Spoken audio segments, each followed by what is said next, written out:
I think probably I'd like to think the question that you're all thinking about right now is, how do you know what I like? How do you know what I like? If I'm your audience, how do you know? Well, that's a very, very good question, and it's constantly changing. The answer to that is always changing.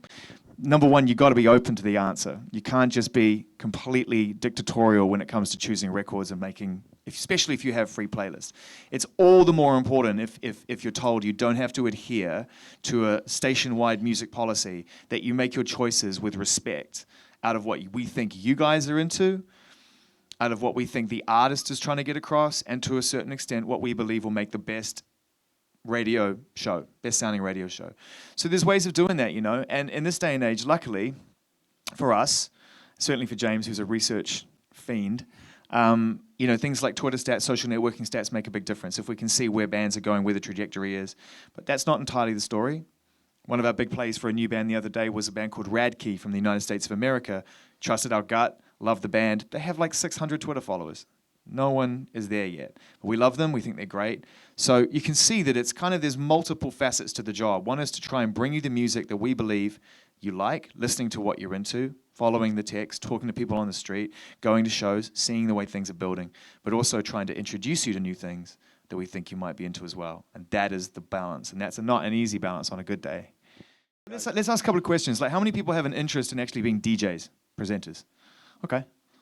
About half? Not even? Cool. How many? Okay, so I'd imagine the rest of you have some interest in actually producing and making radio, am I right? Being involved in that. How many people actually want to do it in music? Yeah, see, that's interesting, because I know you all love music, but some of you have already made the decision to do other things. How many people want to go into journalism, sport, or news, or some description? One. Okay. Entertainment? Yeah. Okay. Let me tell you something. It's all the same thing.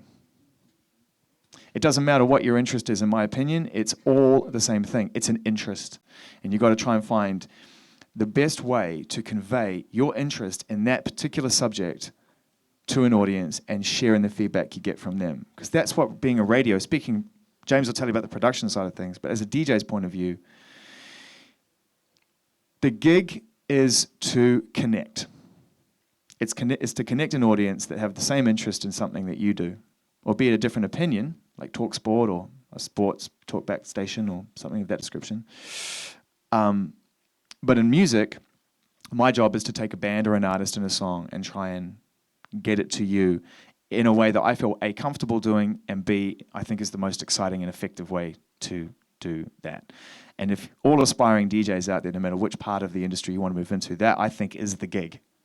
The gig is to be as true to the thing that you care about as possible and connect it to the audience in the best way that you can. Seems like an obvious thing to say, but a lot of people miss that point. They get swept up into the idea of being a DJ or being a broadcaster and forgetting why they started it in the first place. And I think if you know where you want to be, that's a huge plus, because you'll get there quicker. I mean, Zane does it with music, but also across like Radio 1's output. You have people like Charlie Sloth, who's on the station and built up a brand called Fire in the Booth, for example, and kind of a lot of online following through various bits and pieces that Charlie did, and he just knew how to connect with an audience. He knew what his audience was, he knew who they were, and he made content that was exciting to them.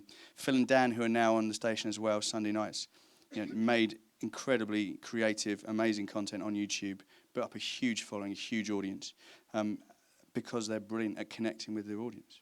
That's the job that Zane does, but Zane does it with music and connects people with music. That's a good point. I think one of the changes, as I said, radio is changing. And one of the big changes is that the audience is out there, whether we're there or not. Before, it used to feel like back in the day with radio, and certainly in the record industry, that if we didn't know you were buying the record, if the record sales didn't suggest like they've sold 2 million records, it's a success, then it's a failure. But now, the audience is out there because records aren't being sold the way they used to be. But the figures go up according to who watches things, who streams things, who listens to things, whatever. There's so many different ways you can reach an audience or get your ideas across. It's not just about doing Skype tapes anymore, demo tapes. That's useful, I guess. But I think a lot of people, like Jim just pointed out, whether it's Charlie, or some other DJs on the stations and across all media, are finding their audience first and getting poached through things like YouTube. That's really, it's there for you. There's a musician called Trent Reznor who's in a band called Nine Inch Nails. Does anyone know who that band is? Okay, right. So Trent is one of the most intelligent people you'll ever, read about or get to know. He's not just a fantastic musician. He understands every facet of the digital age, how music is connected, and he's really on the edge of how things come together. And I did a Q&A with him in a situation not dissimilar to this one, and he said, it's up to you. It's not up to anybody else anymore. It's really up to you to go and get people's attention by being creative, using those ideas that you have, applying yourself, getting noticed, building it, and kind of, the M word's a dangerous word, marketing, but it's kind of what it is. It's kind of promoting yourself out there. And that's, in a way, what a lot of people who are putting radio stations and TV stations together are looking for. They're looking for things that are kind of ready. Do you know what I mean? That don't necessarily need to be developed, that are just kind of got their ideas on the road. And you can so easily now kind of get yourself ready, and it's Ben, our boss, said it in a previous session that we just had an hour ago. It's about putting the hours in. It's about kind of making the mistakes. You know, when I started out doing student radio and hospital radio, and just making terrible radio, but learning mistakes every time. You just learn from your mistakes, And you can do that not just with radio. You can do it with online blogs, or you can do it with videos. You can do it with anything. Just it's putting those hours in to really get good at your craft. And it's so easy to do now. You can obviously record audio on SoundCloud. You could record video just on your laptop and upload that. You can write stuff and post blogs and Twitter and get it out there to thousands of people for free.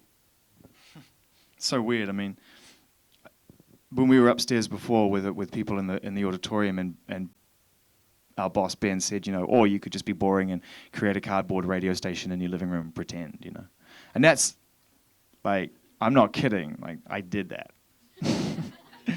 You can do that now, and you can actually stream and push things out there. I mean, I don't mind telling you, our 7-year-old son the other day was like, can I, go and do some stuff? Can I do a presenting thing on YouTube? Because he's seen kids his age going out there and talking about toys and stuff. I'm just like, no. Are you kidding? That's not happening, But the point is that people are just going out there and doing it and being noticed in their own way. It's what you do with the attention you get which will define your life and your career and what you love. That's the truth. A lot of people go out there and go, woohoo, and they get like 1 billion YouTube hits and then whoosh, gone. Sigh. My kids love Sigh, so lay off Sigh.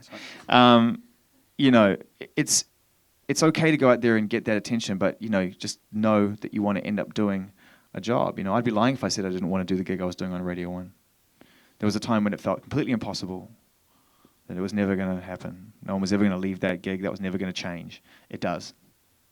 I have to accept it. James has to accept it. Everyone has to accept it. Things evolve, and that's good for you. And good for me, because maybe I want to do something else in the future too. That's the nature of life, So it's all good. I think we should probably talk about what goes into actually the making the show, so that people who are DJs and producers can get something out of it. So we have at Radio 1, and generally at radio stations of any kind of size, there's a team that goes with the DJ. In my case, there's 2 full-time members. So there's me, I'm the producer of the show. I primarily spend my day kind of planning future shows, listening to music, putting all that together, communicating with artists and record labels and companies and the rest of the station to kind of get the best music and to tell the rest of the station that we've got the best music and we're going to be playing it. I'm supported by my assistant producer Sam, who does a similar job pretty much as well. He also sits on the playlist team as part of his job. So music's very much a fundamental part of what Sam brings to the team. He's kind of like the show's A&R guy. Yeah, I mean, he takes the records that we love as a team and he goes to the playlist and he literally represents them. He literally goes into a team full of representatives of different hours in the day, different shows, and they go, Sam, and he goes, Radkey. And they go, tell us about Radkey. And he goes, no one knows who they are. And everyone goes, oh, great, that's a good start. And he goes, but listen to this. And he plays it. And to give you an idea about how much Sam cares about music, on any given week, depending on whether he's had a successful playlist or a depressing playlist, you'll see it written all over his face.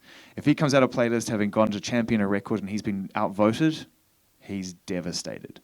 So he, like us, really care about the artists going beyond our own patch. We're not those people that are like, we're done with them now, or no, we want to hold on to them for longer. It's like, go, fly, have a career, be brilliant. That's the attitude that we have. One of the best bits of the job for me for the last few years actually is kind of working with artists or, playing music from artists like Mumford & Sons, the XX, and kind of playing music from them really early on, down the line, and then booking them to play at Maida Vale within 6 months of that, and then just seeing. And then not being able to book them at all. Yeah, never been able to get hold of them. Hi, Marcus. God. Jokes aside, he's actually pretty cool. They're all cool. They're still very humble. But I mean, really, like when they really go, that's kind of cool. That's what you sort of want in a weird way. One of the best parts of the job definitely is kind of not being part of that journey, because you're not in the band. You've hardly done anything. You've just kind of been playing their records. But to kind of watch them grow, like watching the XX grow from being a really shy new band to being actually a really shy, successful band. being able to do a few interviews now that I find really quite interesting. So you've got James and Sam who are there to kind of take care of the day-to-day. My role as a DJ is I come in the afternoon at some point. I'm not there. I used to have a desk at Radio 1, but that just proved to be impossible with everything else that was going on. And thank God for the internet, and thank God for streaming, and thank God for Twitter and links and emails and getting music on the move. Because, it just allows me to be in one of 10 different places, which for me is pretty common, and be able to get an email from Sam going, New Wilkinson. And I'll go, click, listen, love it, boom, in the show that night, Sometimes I'll bring music, sometimes we'll bring music specifically that's been given to us by connections in the music industry.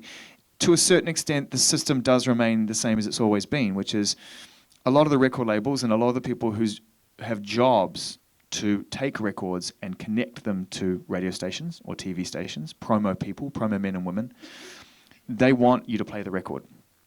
So then that simplifies the job, because in a lot of cases we then just have to make a decision as to whether we think it's good enough, which is a big responsibility, but it's going all right, I think. You're doing okay. Going okay. So, that in a way, it's a combination of all of the above. It's a combination of being given records by people who are like, I'm representing this band, right through to finding things, discovering things, going on blogs, listening to your peers, all the things that are really at your disposal too in many cases, and then making a decision to try and put together the best 2 hours of radio that we can. So the starting point for that is to filter down the music, which we do on a weekly music meeting, where we sit together for, generally speaking, an hour, 90 minutes on a good day, and we go through records one by one that we've brought in, that we've filtered down from the process. And that's how we kind of get together and make that happen. There is a large filtering process these days if you're kind of getting involved in kind of sending us music, or you're kind of in a band, or you want to work in promotion with a record label. I mean, the cost barriers to making music now are so much less than they were before. You don't have to make a piece of vinyl and then post that to a radio station. You can make a song on your laptop. The laptop cost is done, so making the song is free on GarageBand. You send it to us, emailing it is free. So there's a large part of the job is filtering the huge volume of music that gets sent in. So it's much easier than it used to be, though. In the sense that it's not CDs, Oh, yeah. Just used to get mailbags of CDs, and it would be daunting. I love music, and I would just go in and see 3 mailbags in 2 days and just be like, I don't even know where to begin. Like, this will take 8 hours. And, the late, great John Peel, the legend is that he would listen to every single record that he was sent. And, I to this day, and hat in hand, have no idea how he did it. That is the level of dedication. I'm a dedicated guy to music, but that's why he's John Peel. So, it's much easier now because links are sent, emails are sent, people have worked out how to get music to you, and it's just a lot easier to click and make a call and then send a message back on Twitter than it is to write a letter, or. How long would you say that you listen to a song before you can make a decision? Good question. 30 seconds for me. First 30 seconds any good, I'll listen to the chorus. I would say 30 seconds if it's amazing, and up to a minute if it's not. I'll try and give it more time if I'm unsure. Just a little bit more, because I'll just be like, am I in a bad mood? Is the last thing I heard so phenomenally good that nothing was going to sound any good after it? That happens a lot. It's like, good luck to the next record that follows. John Newman's new one. Yeah. First time you hear John Newman's new record, it's like, oh my God, that's an all-encompassing monster of a record, and then you just don't want to hear anything for 5 minutes afterwards just to cleanse the palate. So 30 seconds. I'll know pretty instantly if I think it's like fantastic, and I'll listen to it in full later. And then if it's not, I'll go a little bit longer. So yeah, we go through the music and we work it out, and then the shows kind of get programmed into a very sort of, it's a specific structure that's torn apart. Basically, we still have what's called a radio clock,